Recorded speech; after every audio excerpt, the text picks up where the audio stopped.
Ah, on trépignait d'impatience. Et puis, et c'est comme d'habitude, tous les élus sont contents et tous les électeurs sont mécontents. Le PC a gagné 2%. Je savais qu'il y avait quelque chose de positif chez Georges Marchais, c'était son départ. Du coup, les militants du PC se tournent vers la Joigny pour lui dire « Dis donc André, tu voudrais pas aller visiter l'Etna? Il y a un nouveau plongeoir. »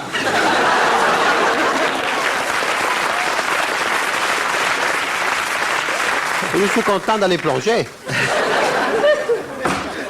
Mardi, face aux étudiants lyonnais en colère, Nicolas Sarkozy s'exprime courageusement, il faut le reconnaître, depuis un studio parisien à 435 km.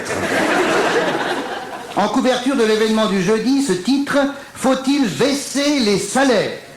Réponse de 98% des Français « Oui, sauf le mien ».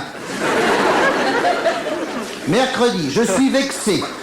J'avais écrit 2 petits sketchs pas méchants du tout qui évoquaient les chemises de Bernard-Henri Lévy et qui devaient être diffusés le 6 mai sur Arte. Et voilà que le nouveau philosophe les censure.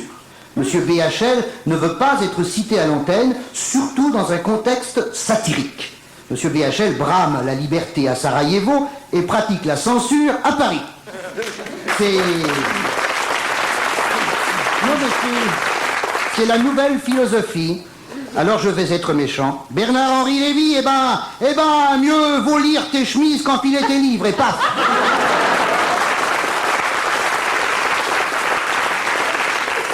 Non, mais je ne devrais pas dire ça parce qu'il ne veut pas être cité. Alors, chut, on n'en parle plus, on ne le cite plus, c'est fini. Hein. Jeudi, Saint-Bernard.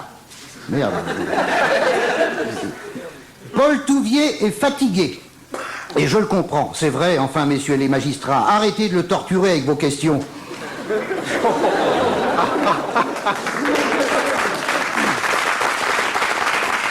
Vendredi, Saint-Henri. Merde. Hier Bernard, aujourd'hui Henri. Ça, c'est pas de ma faute, c'est les saints qui suivent comme ça. Merde, alors, je suis désolé, c'est bon. Alors, les jeunes sont dans la rue. Monsieur François Bayrou a demandé au chef d'établissement de prendre toutes les dispositions qu'ils jugeront utiles afin d'assurer la sécurité des élèves, la régularité et la qualité des activités d'enseignement. Puis il est allé déjeuner. Le gouvernement voudrait dialoguer avec la jeunesse. Bonjour la jeunesse. Bonjour le gouvernement. Et puis tout le monde ira déjeuner.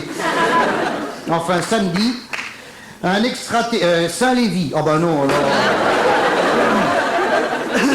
Un extraterrestre qui lisait le Figaro Madame estimerait qu'il ne s'est rien passé pendant la semaine. Génération... Et enfin, Génération Écologie prépare un grand meeting... non, attends, c'est pas une invention, j'ai appris ça. Génération Écologie... Alors, attachez vos cigarettes, vous allez voir. Génération Écologie prépare un grand meeting au Futuroscope de Poitiers. Vu le succès remporté aux élections, je leur conseille le microscope de Cochin. Patrick Fonte.